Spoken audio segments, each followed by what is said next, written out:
L'USDT est l'une des crypto-monnaies les plus controversées. Au cœur de nombreux scandales, elle enregistre quotidiennement un volume de plusieurs dizaines de milliards de dollars. L'entreprise derrière le premier stablecoin du marché, vous la connaissez. Du moins, vous avez déjà entendu son nom. Il s'agit évidemment de Tether, et dans cette vidéo, je vais vous raconter l'histoire palpitante qui entoure cet acteur de l'écosystème. Ce qui a commencé comme une petite start-up deviendra en quelques années seulement un véritable empire capable de faire des vagues jusque dans la finance traditionnelle. Aujourd'hui, on va se pencher sur l'un des piliers de l'écosystème crypto, un mastodonte du secteur dont l'ombre plane en permanence au-dessus de nos têtes. C'est parti. En octobre dernier, Paolo Ardoino, directeur technique de chez Tether et Bitfinex, annonçait la nouvelle. Dorénavant, il assurera la fonction de directeur général au sein de Tether. Ce nom ne vous dit peut-être rien, mais il s'agit véritablement de la voix de Tether, notamment sur Twitter. Et d'ailleurs, celui-ci s'est très récemment exprimé auprès de Bloomberg sur leurs futurs engagements concernant la transparence des réserves de leur stablecoin. Vous ne le savez peut-être pas, mais Tether et la transparence, ça n'a pas toujours été une histoire d'amour, du coup cette annonce n'est pas passée inaperçue. Tout commence en 2012, sur une idée de J.R. Willett, un développeur américain reconnu dans l'écosystème. Pour la petite histoire, c'est le créateur des ICO, et à ce moment-là, il imagine quelque chose qui va révolutionner l'industrie, construire de nouvelles crypto-monnaies au-dessus de Bitcoin. Cette idée, il va la concrétiser en créant Mastercoin, qui deviendra OmniLayer. En gros, c'est une seconde couche de Bitcoin qui permet entre autres de créer et d'échanger des tokens personnalisés ainsi que de construire des contrats intelligents. Et justement, c'est en utilisant cette nouvelle technologie qu'en 2014, Brock Pierce, Reeve Collins et Craig Sellars, trois entrepreneurs américains, vont concevoir un outil qui va tout changer, le stablecoin. Ensemble, ils fondent la startup Realcoin et le 6 octobre 2014, la magie opère. Les premiers jetons Realcoin sont émis sur la blockchain Bitcoin grâce au protocole OmniLayer. Un mois plus tard, l'entreprise se renomme finalement Tether pour s'éloigner un peu de l'image des altcoins et affirmer son identité. À ce moment-là, il y a 3 stablecoins disponibles sur le yen, l'euro et évidemment le dollar. L'entreprise Tether Limited est basée à Hong Kong et est censée détenir $1 américain dans ses réserves pour chaque USDT émis. Avant de continuer, penchons-nous un peu sur les stablecoins. Déjà, il faut bien se dire une chose, c'est qu'à ce moment-là, l'écosystème a cruellement besoin de ce genre d'outils. Ça peut paraître trivial aujourd'hui si vous êtes dans les cryptos depuis peu, mais dites-vous qu'avant, lorsque vous mettiez de l'argent sur Bitcoin, il n'existait aucun outil pour se couvrir de sa volatilité. L'idée ici, c'est d'avoir une crypto-monnaie indexée à une monnaie fiduciaire. Pour l'USDT, il s'agit donc d'un token qui suit la valeur du dollar américain. Basiquement, vous pouvez échanger vos crypto-monnaies contre de l'USDT lorsque vous souhaitez vous retirer du marché, et ça sans avoir à cash out. En clair, vous restez en crypto, mais vous avez un token équivalent au dollar. Car oui, c'est ça l'utilité fondamentale des stablecoins, se mettre à l'abri de la tempête. Bon, vous vous en doutez, tout n'est pas rose et rien n'est sans risque.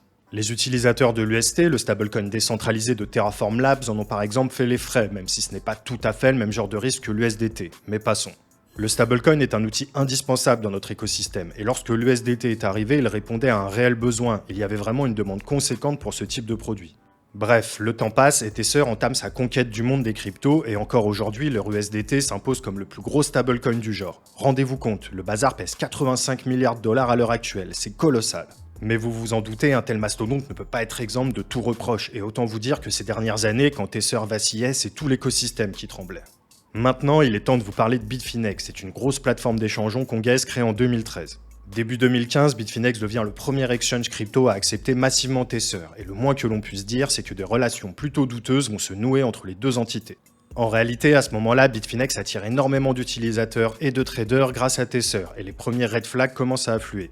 Le 22 mai 2015, Bitfinex est hacké. Au total, 1500 bitcoins manquent à l'appel. Bon, vous me direz, ça arrive, surtout à cette époque. Environ un an plus tard, la plateforme subit de nouveau un hack de 119 000 bitcoins cette fois. Là, ça commence à faire beaucoup, surtout qu'on ne parle plus du tout des mêmes montants. Et ça met un gros coup de projecteur sur la plateforme et ses pratiques. Ah, et accessoirement, ça a fait chuter le cours du Bitcoin de plus de 20% en une seule journée.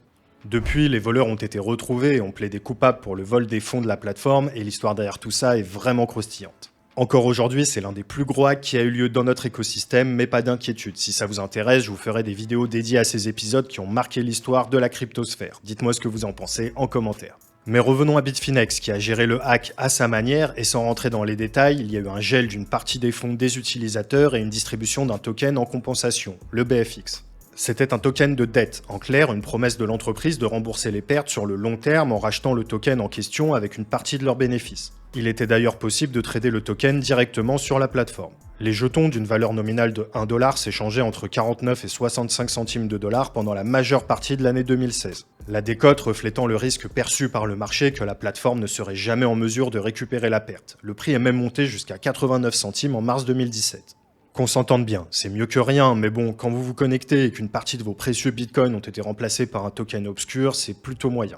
Bon, ils finiront tout de même par couvrir les pertes et au final, les utilisateurs lésés qui avaient gardé leur token BFX seront bien remboursés moins d'1 an après le piratage. En parallèle, quelques semaines plus tôt, la CFTC, l'organe chargé de la régulation des matières premières aux États-Unis, leur avait infligé une amende de 75 000 $ pour non-respect de la législation. À ce moment-là, c'est un peu la débâcle chez Bitfinex. Les banques qui acceptent de travailler pour la plateforme d'échange deviennent de plus en plus rares et ça devient compliqué à cacher. En plus, à la même période, Bitfinex est vraiment au cœur de l'écosystème. C'est la plateforme qui enregistre le plus gros volume d'échanges quotidiens, donc tout ça n'est vraiment pas anodin. Dans le même temps, on voit que Tether imprime des USDT en masse, et le doute commence doucement à infuser. Des rumeurs commencent à circuler. Tether n'aurait pas assez de dollars en collatéral dans ses réserves. Et oui, souvenez-vous, l'USDT est censé être un stablecoin centralisé, c'est-à-dire que pour un USDT en circulation, ils doivent impérativement avoir 1 dollar en réserve.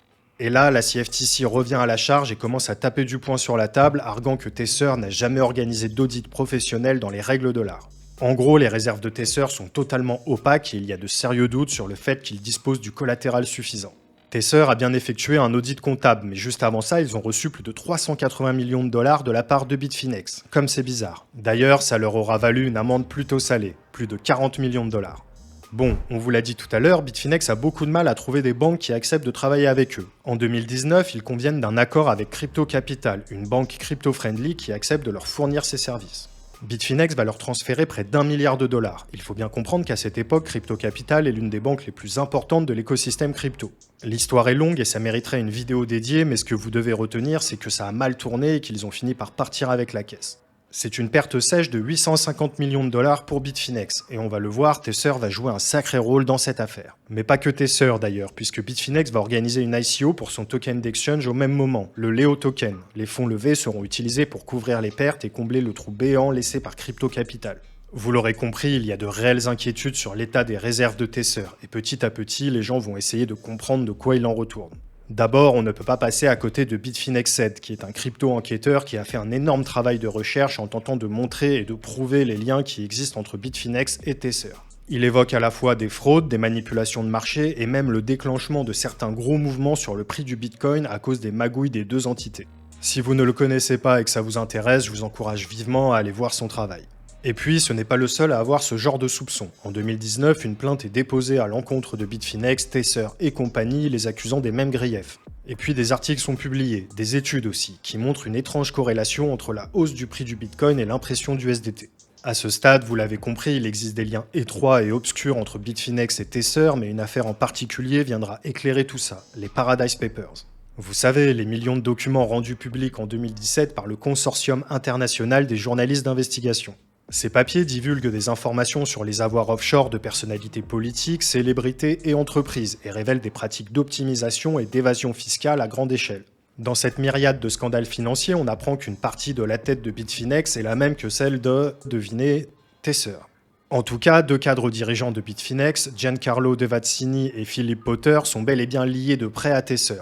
D'après les documents, il serait à l'origine de l'implémentation de Tether Holdings Limited aux îles Vierges britanniques en 2014. D'ailleurs, c'est Appleby eux-mêmes qui auraient aidé à faciliter les opérations. Pour rappel, c'est le cabinet d'avocats dont les Paradise Papers ont fuité. Et ça ne s'arrête pas là. On finit également par apprendre que le CEO de Tether, Jean-Louis van der Velde, est aussi le CEO de Bitfinex. Là, le doute n'est plus permis. Il existe bel et bien une relation qui lie Bitfinex et Tether. Tous les soupçons se confirment, jetant un réel froid sur l'ensemble de l'écosystème crypto.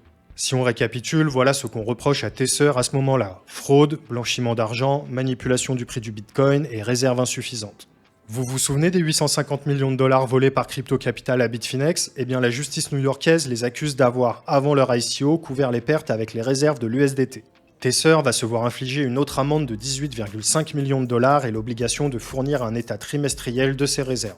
Devinez quoi, cet audit des réserves de Tether finit par arriver en 2021. On l'attendait depuis 2014, rien que ça. La nouvelle tombe, Tether ne détient que 3% de cash. Et oui, sur les 40 milliards de dollars qui sont censés composer les réserves de Tether, seulement 160 millions sont du dollar au sens où vous et moi l'entendons, c'est-à-dire de l'argent sur un compte en banque. Après tout ça, pourquoi Tether est encore debout? Eh bien, parce qu'en vrai, c'est plutôt normal pour une entreprise de ce genre. Je m'explique. En réalité, Tether possède 75% de cash et équivalent, et c'est ce équivalent qui est important. Là-dedans, on retrouve des bons du trésor américain et d'autres papiers financiers qui sont considérés comme du cash car plutôt facile à liquider. C'est-à-dire qu'ils peuvent y avoir accès facilement, donc c'est assimilé à du cash. Le reste de la trésorerie est constitué de métaux précieux, d'emprunts et même de crypto. Par exemple, on sait que le 1er octobre 2023, ils avaient environ 60 000 bitcoins dans leurs réserves, soit un peu plus de 2 milliards de dollars en bitcoin à l'heure où j'écris ces lignes. Comme je le disais, ce sont des pratiques courantes pour ce genre de structure. Ne pensez surtout pas que votre banque possède des millions de vrais euros pour garantir les fonds de leurs clients. Après, théoriquement, votre banque est garantie par l'État via la garantie des dépôts. Ce n'est pas le cas de Tether, et si l'un ou l'autre vient à tomber, pas sûr que Tether soit sauvé, lui. Mais là encore, les choses changent. Les stablecoins, et particulièrement Tether, créent une véritable demande pour les obligations d'État américaines. Ils sont les 16e plus gros détenteurs de ce type de produit, et laissez-moi vous dire qu'il n'est pas souhaitable pour le gouvernement américain de voir s'effondrer l'un des plus gros acheteurs de ces obligations. C'est peut-être une forme d'assurance de la part de Tether qui petit à petit va devenir too big to fail comme les grosses banques américaines. Et puis bon, avec la récente hausse des taux, autant vous dire que cette stratégie a été plutôt lucrative. Récemment, ils ont déclaré un profit trimestriel de 850 millions de dollars qui catapulte leurs réserves excédentaires à plus de 3,3 milliards de dollars. Aujourd'hui, Tether semble se porter comme un charme, et il faut l'admettre, malgré tout le tumulte qui les entoure, ils sont encore debout. Des efforts ont l'air d'être faits de leur côté au niveau de la transparence pour pouvoir regagner la confiance massive du public, notamment avec la nomination de Paolo Ardoino aux commandes de l'entreprise. Et ils ont plutôt intérêt, avec l'arrivée de l'USDC et d'autres stablecoins du genre, la compétition est plutôt rude, même si Tether conserve encore aujourd'hui très largement son leadership.